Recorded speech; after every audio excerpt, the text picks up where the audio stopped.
Yay! Need some energy on this side. Are you ready to start? Well, this side get more energy. Are you ready to start? Give me your energy. Yeah, very good. All right, and with this energy, we're starting with one of the most exciting topics around the world, one of the most exciting industries, and that, of course, is space. Dreams about space conquering is bringing us all forward in many different ways, and space tech and space trends is what we're going to hear in this first keynote presentation. And our first speaker on this stage is the CEO and co-founder of Space Dots Incorporated, pioneering in space research and development, testing and quality control to ensure viability of a sustainable circular economy for space. And fun fact about this first speaker, she was a part of the Mars space mission in 2013, amongst other roles in her mission to shape the future of the industry. Ladies and gentlemen, put your hands together for Bianca Cefalo. Welcome, Bianca. Thanks. The stage is yours.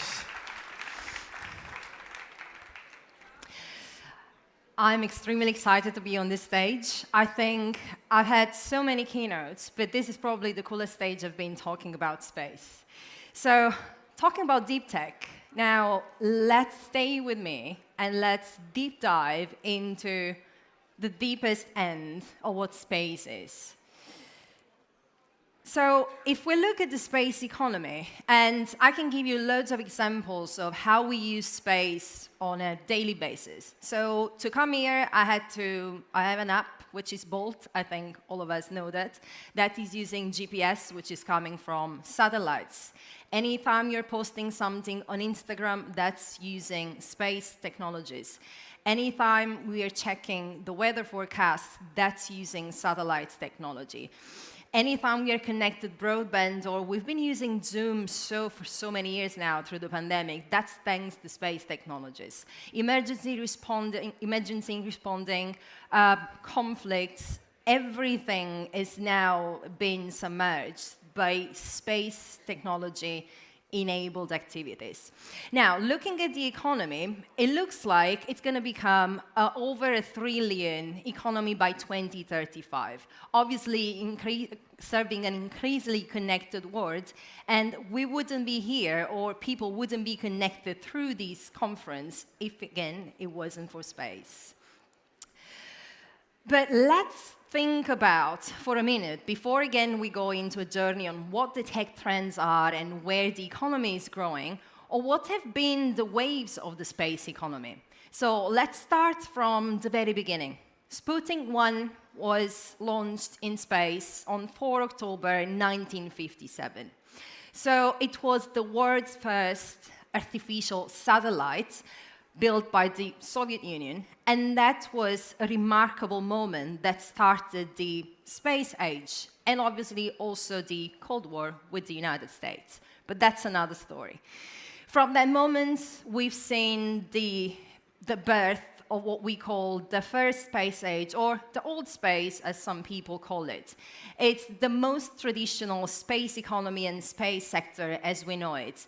It's given us a landing on the moon. It's given us more than 130 launch of the space shuttle. However, as we've moved from space missions, and obviously what it was to land on the moon and to have a conflict that was actually leading to the technology developments, we've seen a whole new wave of creating space assets and also creating value for our life on Earth. So the old space, as we call it, was obviously heavily coming from the World War II, from big aerospace corporations. It was a branch out. It was like the new child of the aerospace industry. So being led by government agencies, it was stifled. It became very difficult to innovate, extremely bureaucratic, lots of paperwork.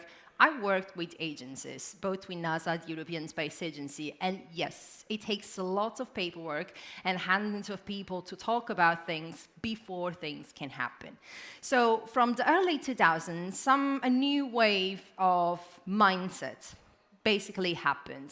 The poster child of what is called the new space, it's obviously SpaceX.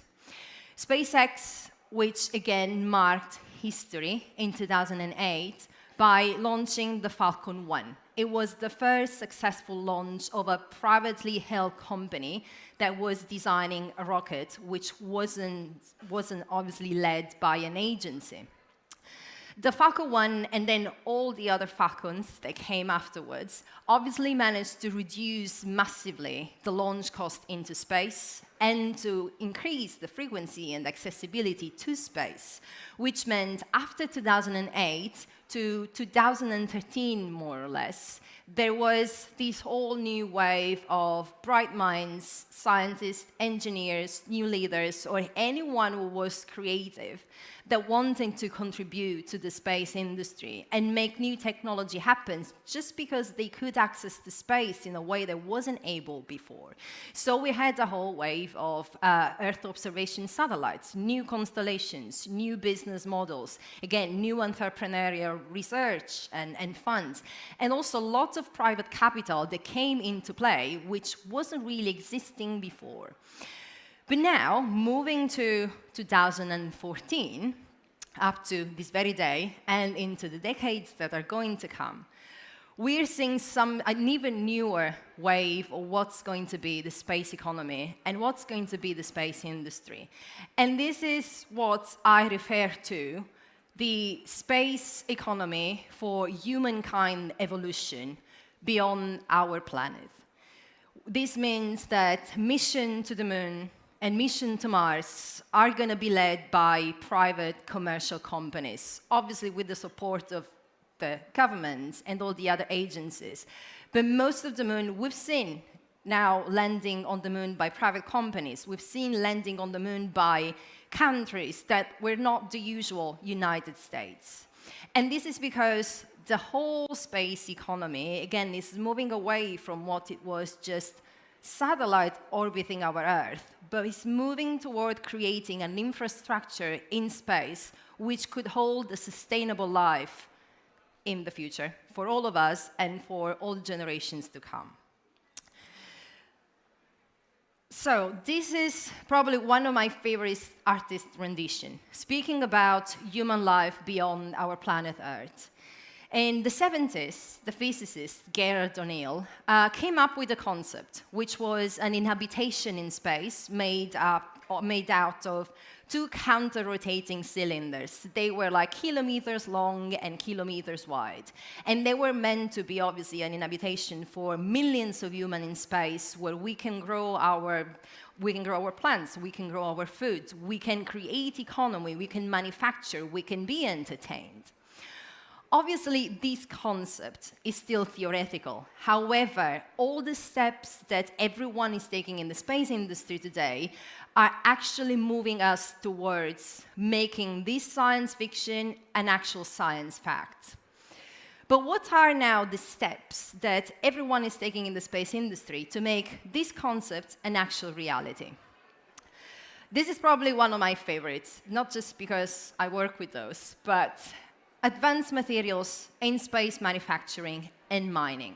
So if you think about living off Earth or living onto another planet, what do we use every day? Everything we have, ourselves, we're made of materials. This is plastic. Everything is made of materials that one day someone came up and said, we're going to commercialize that and we're going to make it worldwide usable. This is pretty much the same that's happening in the space industry. Again, the more we move from what's the commercial Earth observation or a broadband constellation, the more we need an entire supply of materials that are qualified for the extreme and unknown conditions of the future space missions. So anything that's been used on Earth and it's worked in other industries may well be used in space. But then, moving away from those materials that are actually manufactured on Earth and need to be qualified for space, there is a further step. in-space manufacturing. This is a trend that has been now going on for the past few years. In-space manufacturing means that using the very peculiar and special microgravity environment can create materials that it's really hard to recreate on Earth, or if not impossible. We are talking about semiconductors, we're talking about biomaterials, tissues, pharma, drugs. And again, anything that you may think has been done on Earth can be done in space.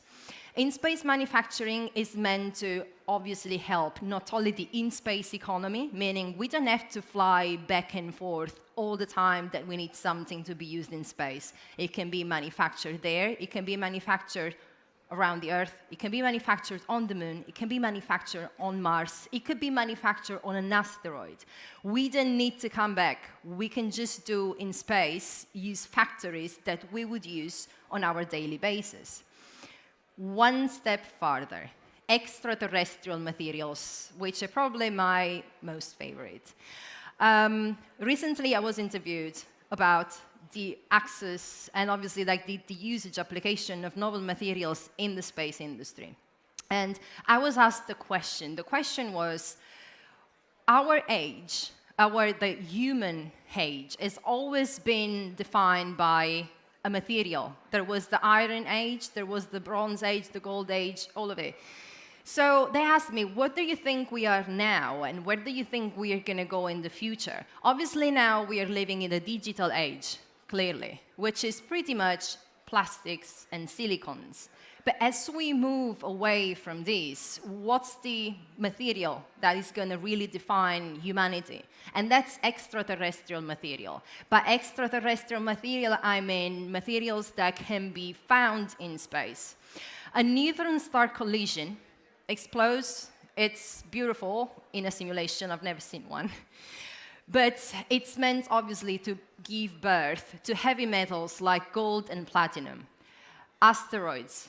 On the asteroid belt, it's really hard to get there. Many companies are trying to do that. Before going there, you need to understand about the environment. But they harbor materials and minerals and alloys that could be, again, used for inhabitation in space, for creating in space what we then have on Earth, and to bring back what could actually be used for us every day.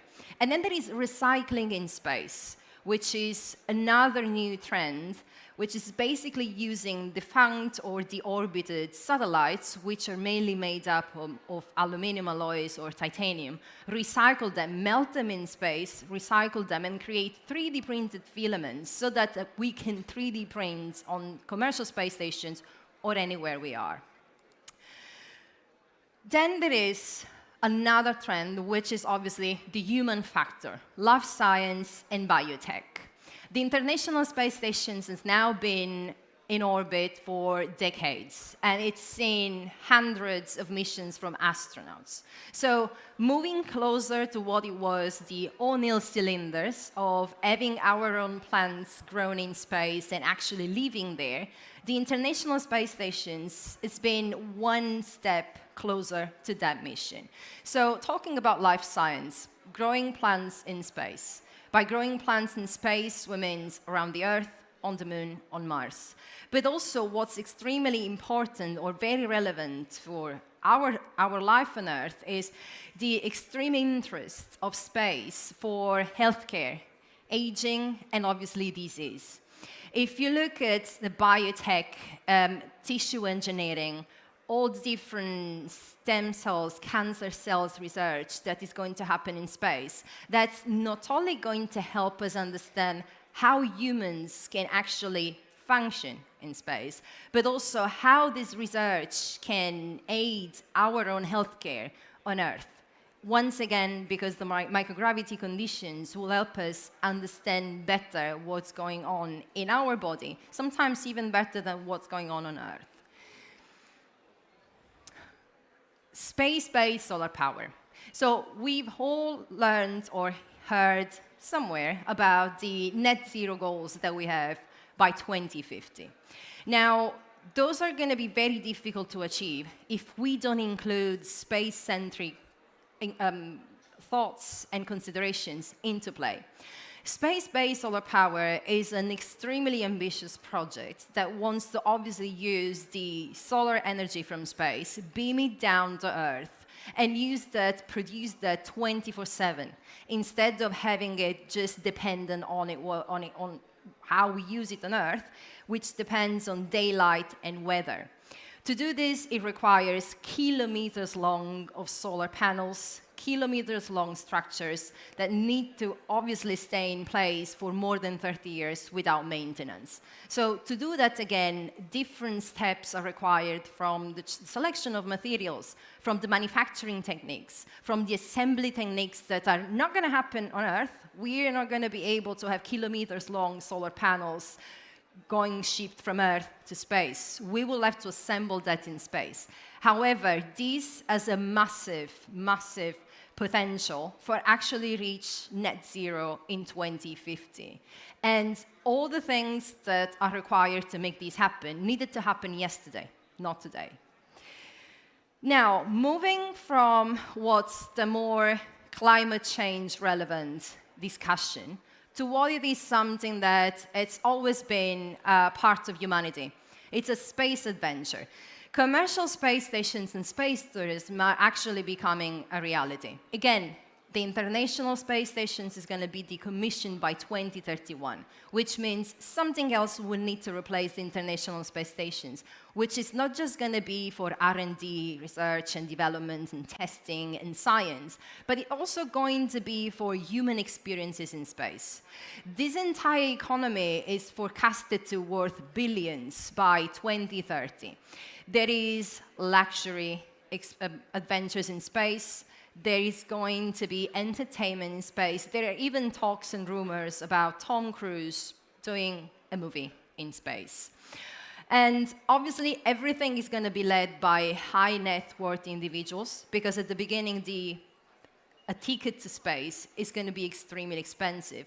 But the more this becomes part of the culture and the society acceptance of space tourism, the more everyone is going to be able to access space and see the Earth from space and have what the astronauts consider a spiritual awakening, which is the overview effect. Actually see how small and vulnerable our home is. And now everyone is just the same when we look at ourselves from a different vantage point. Now we're moving towards something that is a little more intangible. Space data, situational awareness, analytics.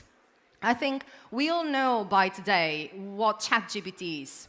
I think we all use it, I do it, on a daily basis. But how do we think that AI, data, big data is going to impact space? So we've been talking about hardware. We've been talking about Earth observations, space stations, manufacturing, factories, all of that. But then a big byproduct, a massive byproduct of all this hardware in space is space data. Obviously, Earth observation, we are talking about the greenhouse emissions, hyperspectral and microwave climate forecast. But then, if we move away from what the satellites can see on Earth for our own benefit, what actually the satellites can see in space for space benefits. So, a couple of years ago, Starlink lost nearly 40% of their constellation fleet because of solar flares. Now, losing 40% of your constellation means lots of billions, obviously, that have been lost, but also space assets that were meant to be used for the betterment of our life on Earth. So that's a massive loss for everyone. And this is because the forecasting of the space weather, not our weather, the space weather wasn't really there. It's not really there. So to do anything in space, before we launch anything into space, we need to understand what conditions are we in, what's happening around the Earth, what's happening on the moon, what's happening in between the travel from Earth to the moon. And this is how situational awareness is working, tracking, understanding, avoiding collisions between satellites on a low Earth orbit, which is extremely crowded. And then analytics. Now, if we wanted to use AI for analytics in space, again, we need to feed AI and machine learning programs, more data.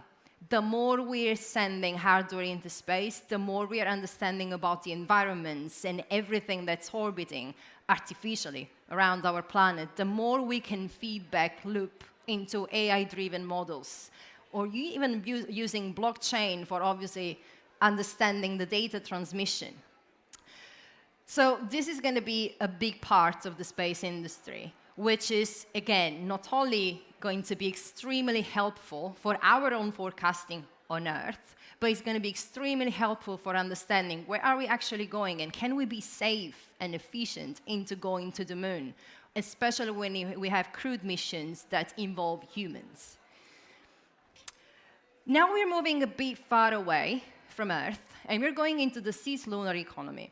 The cislunar economy is a long-term vision, forward-looking economy where we basically want to use the space, no pun intended, between Earth and the moon for creating value, economical value, assets value, and obviously understanding more of what's happening to our life on Earth and how we could move towards the moon.